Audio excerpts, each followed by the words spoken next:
ಎಲ್ರಿಗೂ ನಮಸ್ಕಾರ. ಭಗವದ್ಗೀತೆ ಸೀರೀಸ್ ನಡೀತಾ ಇದೆ. ಇಲ್ಲಿವರೆಗೆ ಅಧ್ಯಾಯ 7 ನಾವು ನೋಡಿದ್ದೀವಿ. ಇವತ್ತು ಅಧ್ಯಾಯ 8 ಭಗವತ್ ಪ್ರಾಪ್ತಿ ಎಂಬ ಅಧ್ಯಾಯವನ್ನ ನಾನು ನಿಮ್ಮ ಮುಂದೆ ಹೇಳಲಿಕ್ಕೆ ಇಷ್ಟಪಡ್ತೀನಿ. ಅದಕ್ಕೆ ಮುಂಚೆ ಎಂದಿನಂತೆ ಭಗವದ್ಗೀತೆಯ ಪ್ರಾರ್ಥನೆಯನ್ನ ನಾನು ನಿಮ್ಮ ಮುಂದೆ ಹೇಳಿ ನಂತರ ಅಧ್ಯಾಯ 8 ಭಗವತ್ ಪ್ರಾಪ್ತಿಯನ್ನ ನಾನು ನಿಮ್ಮ ಮುಂದೆ ಹೇಳ್ತೀನಿ.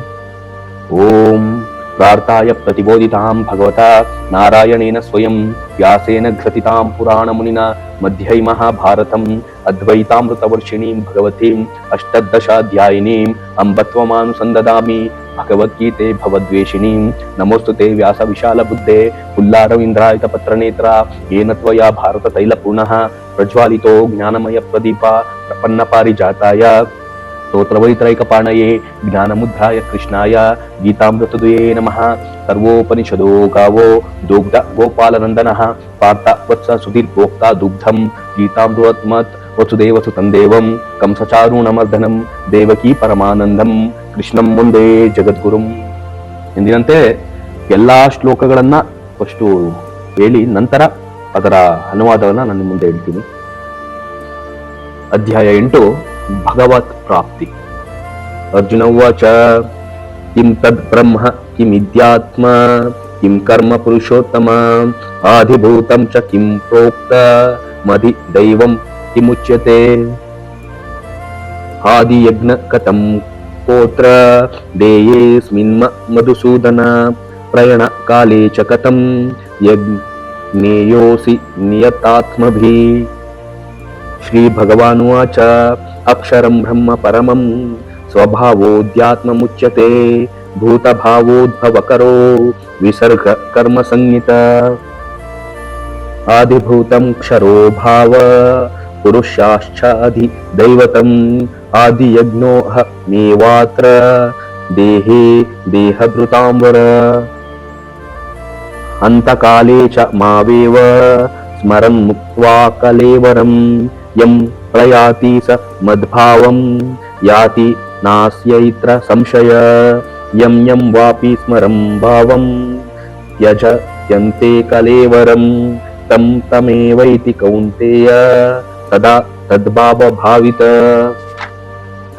ತಸ್ಮಾತ್ ಸರ್ವೇಷು ಕಾಲೇಷು ಮಾಮನ್ ಸ್ಮರ ಯುಧ್ಯ ಚ ಮಯ್ಯರ್ಪಿತ ಮನೋರ್ಬುದ್ಧಿರ್ ಮಾ ವೈ ಶಸ್ಯ ಸಂಶಯಂ ಅಭ್ಯಾಸಯೋಗಯುಕ್ತೇನ ಚೇತಸಾ ನಾನ್ಯಗಾಮಿನ ಪರಮಂ ಪುರುಷಂ ದಿವ್ಯಂ ಯಾತಿ ಪಾರ್ಥ ನುಚಿಂತಯನ್. ಕವಿಂ ಪುರಾಣಮನುಶಾಸಿತಾರಂ ಅರುಣೋರಣೀಯಾಂ ಸಮನ್ ಸ್ಮರೇದ್ಯ ಸರ್ವಸ್ಯ ದಾತಾರಮಚಿಂತ್ಯ ರೂಪಂ ಆದಿತ್ಯವರ್ಣಂ ತಮಸ್ಸಾ ಪರಸಾತ್.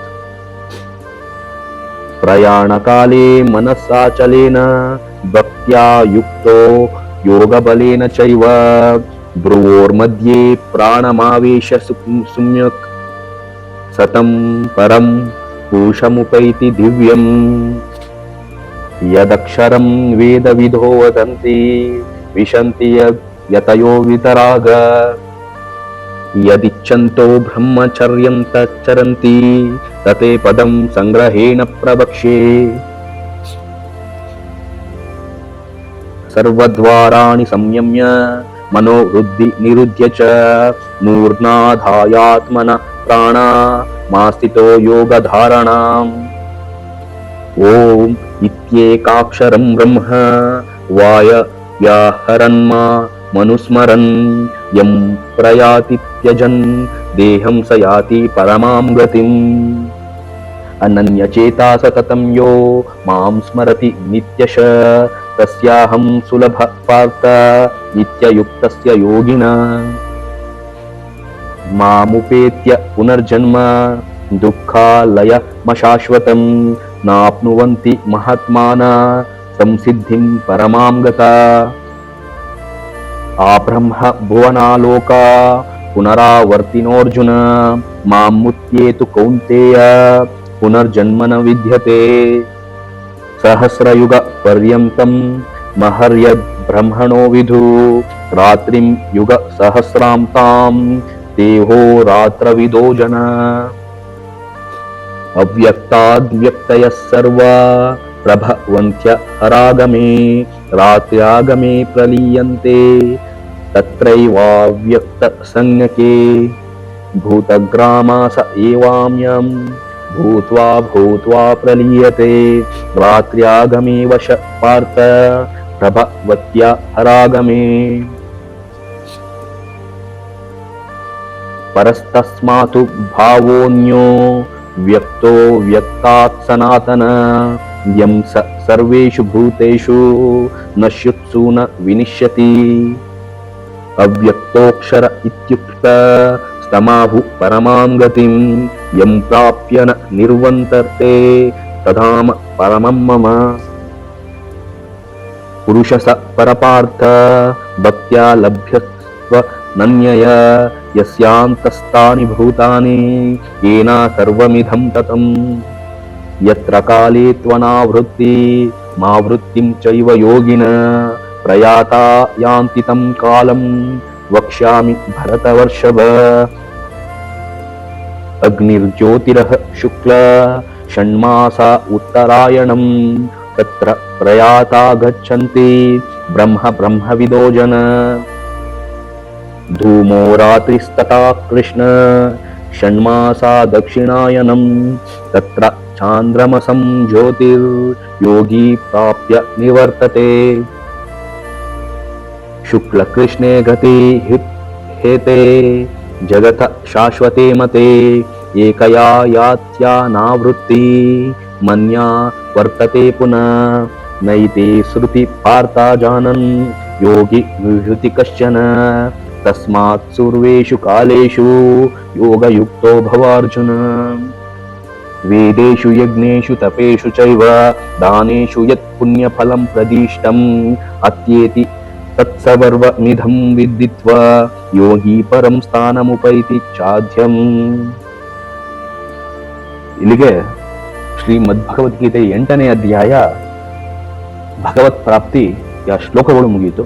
ಈಗ ಇದರ ಅನುವಾದವನ್ನ ನಾನು ನಿಮ್ಮ ಮುಂದೆ ಹೇಳಲಿಕ್ಕೆ ಇಷ್ಟಪಡ್ತೀನಿ. ಈಗ ಶ್ಲೋಕಗಳ ಅನುವಾದ. ಅರ್ಜುನನು ಹೀಗೆ ಪ್ರಶ್ನಿಸಿದನು, ಪ್ರಭುವೇ, ಪರಮಪುರುಷನೇ, ಯಾವುದು ಬ್ರಹ್ಮನ್, ಯಾವುದು ಆತ್ಮ, ಕರ್ಮ ಯಾವುದು, ಈ ಐಹಿಕ ಅಭಿವ್ಯಕ್ತಿ ಯಾವುದು, ದೇವತೆಗಳೇ ಯಾರು, ದಯೆ ಇಟ್ಟು ಇದನ್ನು ನನಗೆ ವಿವರಿಸಿ. ಮಧುಸೂದನನೇ, ಯಜ್ಞದ ಪ್ರಭುವು ಯಾರು, ಅವನು ದೇಹದಲ್ಲಿ ವಾಸಿಸುವುದು ಹೇಗೆ, ಭಕ್ತಿ ಸೇವೆಯಲ್ಲಿ ತೊಡಗಿರುವವರು ಮರಣ ಕಾಲದಲ್ಲಿ ನಿನ್ನನ್ನು ತಿಳಿಯುವುದು ಹೇಗೆ.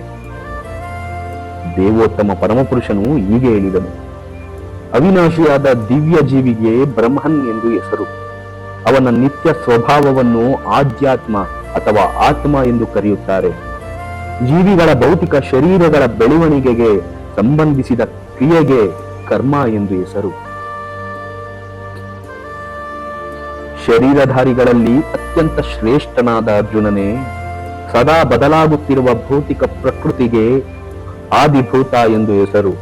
ಸೂರ್ಯ ಚಂದ್ರರಂತಹ ದೇವತೆಗಳನ್ನು ಒಳಗೊಳ್ಳುವ ಭಗವಂತನ ವಿರಾಟ ರೂಪಕ್ಕೆ ಆದಿದೈವ ಎಂದು ಹೆಸರು.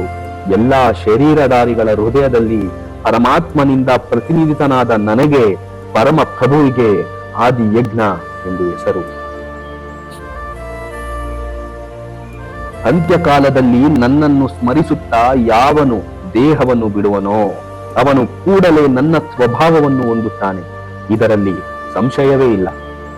ಕುಂತಿಯ ಮಗನಾದ ಅರ್ಜುನನೇ, ವ್ಯಕ್ತಿಯು ತನ್ನ ದೇಹವನ್ನು ಬಿಡುವಾಗ ಯಾವ ಭಾವವನ್ನು ಸ್ಮರಿಸುವನೋ ಅದೇ ಭಾವವನ್ನು ನಿಶ್ಚಯವಾಗಿಯೂ ಪಡೆಯುವನು. ಆದುದರಿಂದ ಅರ್ಜುನನೇ, ನೀನು ಯಾವಾಗಲೂ ನನ್ನನ್ನು ಕೃಷ್ಣನ ರೂಪದಲ್ಲಿ ಸ್ಮರಿಸುತ್ತಿರಬೇಕು. ಅದೇ ಕಾಲದಲ್ಲಿ ಯುದ್ಧ ಮಾಡುವ ನಿನ್ನ ವಿಧಿತ ಕರ್ತವ್ಯವನ್ನು ಮಾಡಬೇಕು. ನಿನ್ನ ಚಟುವಟಿಕೆಗಳನ್ನು ನನಗೆ ಅರ್ಪಿಸಿ ನಿನ್ನ ಮನಸ್ಸು ಮತ್ತು ಬುದ್ಧಿ ಶಕ್ತಿಗಳನ್ನು ನನ್ನಲ್ಲಿ ನೆಲೆಸಿದರೆ ನಿಸ್ಸಂಶಯವಾಗಿಯೂ ನೀನು ನನ್ನನ್ನೇ ಹೊಂದುವೆ. ಪಾರ್ಥನೇ, ದೇವೋತ್ತಮ ಪರಮಪುರುಷನಂತೆ ನನ್ನನ್ನು ಯಾರು ಧ್ಯಾನಿಸುತ್ತಾರೋ, ಬೇರೆ ಯಾವ ಕಡೆಗೂ ಮನಸ್ಸು ಚಂಚಲಿಸದೆ ಯಾರ ಮನಸ್ಸು ಸದಾ ನನ್ನಲ್ಲಿ ತನ್ಮಯವಾಗಿರುವುದೋ ಅವನು ಖಂಡಿತವಾಗಿಯೂ ನನ್ನ ಬಳಿಗೆ ಬರುವನು. ಪರಮಪುರುಷನು ಎಲ್ಲವನ್ನು ಬಲ್ಲವನು, ಅತಿ ಪುರಾತನನು, ನಿಯಂತ್ರಕನು, ಅತ್ಯಂತ ಸಣ್ಣದ್ದಕ್ಕಿಂತ ಸಣ್ಣಗಿರುವವನು, ಎಲ್ಲವನ್ನು ಪಾಲಿಸುವವನು, ಎಲ್ಲ ಐಹಿಕ ಕಲ್ಪನೆಯನ್ನು ಮೀರಿದವನು, ಚಿಂತನೆಯನ್ನು ಮೀರಿದವನು ಮತ್ತು ಸದಾ ಒಬ್ಬ ಪುರುಷನು ಎಂದು ನಾವು ಧ್ಯಾನಿಸಬೇಕು. ಅವನು ಸೂರ್ಯನಂತೆ ಪ್ರಕಾಶಿಸುವವನು ಮತ್ತು ದಿವ್ಯನಾಗಿದ್ದು ಈ ಐಹಿಕ ಪ್ರಕೃತಿಗೆ ಅತೀತನಾಗಿರುವವನು. ಮರಣ ಕಾಲದಲ್ಲಿ ತನ್ನ ಪ್ರಾಣವಾಯುವನ್ನು ಹುಬ್ಬುಗಳ ನಡುವೆ ನಿಲ್ಲಿಸಿ ಯೋಗ ಶಕ್ತಿಯಿಂದ, ನಿಶ್ಚಲ ಮನಸ್ಸಿನಿಂದ, ನಿಶ್ಚಲ ಭಕ್ತಿಯಿಂದ ಪರಮ ಪ್ರಭುವನ್ನು ಸ್ಮರಿಸುವುದರಲ್ಲಿ ತೊಡಗುವವನು ನಿಶ್ಚಯವಾಗಿಯೂ ದೇವೋತ್ತಮ ಪರಮ ಪುರುಷನನ್ನು ಹೊಂದುವನು. ವೇದಗಳಲ್ಲಿ ಪಾರಂಗತರು, ಓಂಕಾರವನ್ನು ಜಪಿಸುವವರು ಮತ್ತು ಸನ್ಯಾಸದಲ್ಲಿ ಮಹಾಯತಿಗಳಾದವರು ಬ್ರಹ್ಮನನ್ನು ಸೇರುತ್ತಾರೆ. ಇಂತಹ ಪರಿಪೂರ್ಣತೆಯನ್ನು ಬಯಸಿ ಮನುಷ್ಯನು ಬ್ರಹ್ಮಚರ್ಯವನ್ನು ಆಚರಿಸುತ್ತಾನೆ. ಮೋಕ್ಷವನ್ನು ಪಡೆಯಬಹುದಾದ ಈ ಪ್ರಕ್ರಿಯೆಯನ್ನು ನಾನು ನಿನಗೆ ಈಗ ಸಂಗ್ರಹವಾಗಿ ವಿವರಿಸುತ್ತೇನೆ. ಎಲ್ಲಾ ಇಂದ್ರಿಯಗಳ ಚಟುವಟಿಕೆಗಳ ವಿಷಯದಲ್ಲಿ ನಿರ್ಲಿಪ್ತನಾಗಿರುವುದೇ ಯೋಗ್ಯ ಸ್ಥಿತಿ. ಎಲ್ಲಾ ಇಂದ್ರಿಯ ದ್ವಾರಗಳನ್ನು ಮುಚ್ಚಿ ಮನಸ್ಸನ್ನು ಹೃದಯದಲ್ಲಿ ನಿಲ್ಲಿಸಿ ಪ್ರಾಣವಾಯುವನ್ನು ಶಿರಸ್ಸಿನಲ್ಲಿ ನಿಲ್ಲಿಸಿ ಮನುಷ್ಯನು ಯೋಗಾಧಾರಣೆ ಮಾಡಬೇಕು. ಈ ಯೋಗಾಧಾರಣೆಯ ಸ್ಥಿತಿಯನ್ನು ಸಾಧಿಸಿ ವರ್ಣಗಳ ಪರಮ ಸಂಯೋಜನೆಯಾದ ಓಂ ಎಂಬ ಅಕ್ಷರವನ್ನು ಉಚ್ಚರಿಸುತ್ತಾ ದೇವೋತ್ತಮ ಪರಮಪುರುಷನನ್ನು ಕುರಿತು ಧ್ಯಾನಿಸುತ್ತಾ ದೇಹವನ್ನು ಬಿಟ್ಟವನು ನಿಶ್ಚಯವಾಗಿಯೂ ಆಧ್ಯಾತ್ಮಿಕ ಲೋಕವನ್ನು ಹೊಂದುತ್ತಾನೆ. ಪಾರ್ಥ, ಅನನ್ಯ ಚಿತ್ತನಾಗಿ ಸದಾ ನನ್ನನ್ನು ಸ್ಮರಿಸುವವನಿಗೆ ನಾನು ಸುಲಭವಾಗಿ ಲಭ್ಯನು. ಭಕ್ತಿ ಸೇವೆಯಲ್ಲಿ ಅವನು ಸದಾ ನಿರತನಾಗಿರುವುದೇ ಇದಕ್ಕೆ ಕಾರಣ. ಭಕ್ತಿಪೂರ್ವಕ ಯೋಗಿಗಳಾದ ಮಹಾತ್ಮರು ನನ್ನನ್ನು ಸೇರಿದ ಮೇಲೆ ದುಃಖಿಗಳ ತವರಾದ ಈ ಅಶಾಶ್ವತ ಪ್ರಪಂಚಕ್ಕೆ ಹಿಂದಿರುಗುವುದಿಲ್ಲ. ಏಕೆಂದರೆ ಅವರು ಅತ್ಯುನ್ನತ ಪರಿಪೂರ್ಣತೆಯನ್ನು ಸಾಧಿಸಿದ್ದಾರೆ. ಐಹಿಕ ಜಗತ್ತಿನ ಅತ್ಯುನ್ನತ ಲೋಕದಿಂದ ಅತಿ ಕೆಳಗಿನ ಲೋಕದವರೆಗೆ ಎಲ್ಲಾ ಲೋಕಗಳು ದುಃಖದ ಆವಾಸಗಳೇ. ಇವುಗಳಲ್ಲಿ ಜನನ ಮರಣಗಳು ಮತ್ತೆ ಮತ್ತೆ ಆಗುತ್ತವೆ. ಆದರೆ ಕುಂತಿಯ ಪುತ್ರನಾದ ಅರ್ಜುನನೇ, ನನ್ನ ನಿವಾಸವನ್ನು ಸೇರಿದವನಿಗೆ ಪುನರ್ಜನ್ಮವಿಲ್ಲ. ಮನುಷ್ಯರ ಲೆಕ್ಕದ ಪ್ರಕಾರ 1,000 ಯುಗಗಳು ಸೇರಿ ಬ್ರಹ್ಮನ ಒಂದು ದಿನ. ಅವನ ರಾತ್ರಿಗೂ ಇಷ್ಟೇ ಅವಧಿ. ಬ್ರಹ್ಮನ ಹಗಲಿನ ಪ್ರಾರಂಭದಲ್ಲಿ ಎಲ್ಲಾ ಜೀವಿಗಳು ಅವ್ಯಕ್ತ ಸ್ಥಿತಿಯಿಂದ ಅಭಿವ್ಯಕ್ತಿ ಪಡುತ್ತಾರೆ. ಅನಂತರ ರಾತ್ರಿಯಾದಾಗ ಅವರು ಮತ್ತೆ ಅವ್ಯಕ್ತದಲ್ಲಿ ಲೀನವಾಗುತ್ತಾರೆ. ಮತ್ತೆ ಮತ್ತೆ ಬ್ರಹ್ಮನಿಗೆ ಅಗಲಾದಾಗ ಈ ಎಲ್ಲಾ ಜೀವಿಗಳು ಮತ್ತೆ ಮತ್ತೆ ಹುಟ್ಟುತ್ತವೆ. ಬ್ರಹ್ಮನಿಗೆ ರಾತ್ರಿಯಾದಾಗ ಅವೆಲ್ಲ ನಿಸ್ಸಹಾಯಕವಾಗಿ ನಾಶವಾಗುತ್ತವೆ. ಆದರೆ ಇನ್ನೊಂದು ಅವ್ಯಕ್ತವಾದ ಪ್ರಕೃತಿ ಇದೆ. ಅದು ನಿತ್ಯವಾದದ್ದು ಮತ್ತು ಈ ವ್ಯಕ್ತ ಮತ್ತು ಅವ್ಯಕ್ತ ಜಡ ವಸ್ತುವನ್ನು ಮೀರಿದ್ದು. ಅದು ಪರಮೋನ್ನತವಾದದ್ದು ಮತ್ತು ಎಂದೂ ನಾಶವಾಗುವುದಿಲ್ಲ. ಈ ಜಗತ್ತಿನಲ್ಲಿರುವ ಎಲ್ಲವೂ ನಾಶವಾದಾಗ ಆ ಭಾಗವು ಇದ್ದಂತೆಯೇ ಇರುತ್ತದೆ. ಯಾವುದನ್ನು ವೇದಾಂತಿಗಳು ಅವ್ಯಕ್ತ ಮತ್ತು ಅಕ್ಷರ ಎಂದು ವರ್ಣಿಸುತ್ತಾರೋ, ಯಾವುದನ್ನು ಪರಮಗತಿ ಎಂದು ತಿಳಿಯುತ್ತಾರೋ, ಯಾವ ಸ್ಥಾನವನ್ನು ಒಮ್ಮೆ ಸೇರಿದರೆ ಮನುಷ್ಯನು ಎಂದೂ ಹಿಂದಿರುಗುವುದಿಲ್ಲವೋ ಅದು ನನ್ನ ಪರಮ ನಿವಾಸ. ಪ್ರಾರ್ಥನೆ, ಎಲ್ಲಕ್ಕಿಂತ ಶ್ರೇಷ್ಠನಾದ ದೇವೋತ್ತಮ ಪರಮಪುರುಷನನ್ನು ಪರಿಶುದ್ಧ ಭಕ್ತಿಯಿಂದ ಸೇರಬಹುದು. ತನ್ನ ನಿವಾಸದಲ್ಲಿದ್ದರೂ ಆತನು ಸರ್ವಾಂತರ್ಯಾಮಿ ಮತ್ತು ಎಲ್ಲಾ ವಸ್ತುಗಳು ಅವನ ಒಳಗೆ ಇವೆ. ಭರತ ವಂಶಜರಲ್ಲಿ ಶ್ರೇಷ್ಠನಾದ ಅರ್ಜುನನೇ, ಯೋಗಿಯು ಈ ಜಗತ್ತನ್ನು ಯಾವ ಸಮಯದಲ್ಲಿ ಬಿಟ್ಟರೆ ಹಿಂದಕ್ಕೆ ಬರುತ್ತಾನೆ ಅಥವಾ ಬರುವುದಿಲ್ಲ ಎನ್ನುವುದನ್ನು ಈಗ ವಿವರಿಸುತ್ತೇನೆ. ಪರಬ್ರಹ್ಮನನ್ನು ಬಲ್ಲವರು ಅಗ್ನಿ ದೇವತೆಯ ಪ್ರಭಾವದ ಕಾಲದಲ್ಲಿ, ಬೆಳಕಿನಲ್ಲಿ, ಹಗಲು ಶುಭ ಕ್ಷಣದಲ್ಲಿ, ಶುಕ್ಲ ಪಕ್ಷದಲ್ಲಿ, ಉತ್ತರಾಯಣದ 6 ಮಾಸಗಳಲ್ಲಿ ಈ ಜಗತ್ತನ್ನು ಬಿಟ್ಟು ಪರಬ್ರಹ್ಮನನ್ನು ಸೇರುತ್ತಾರೆ.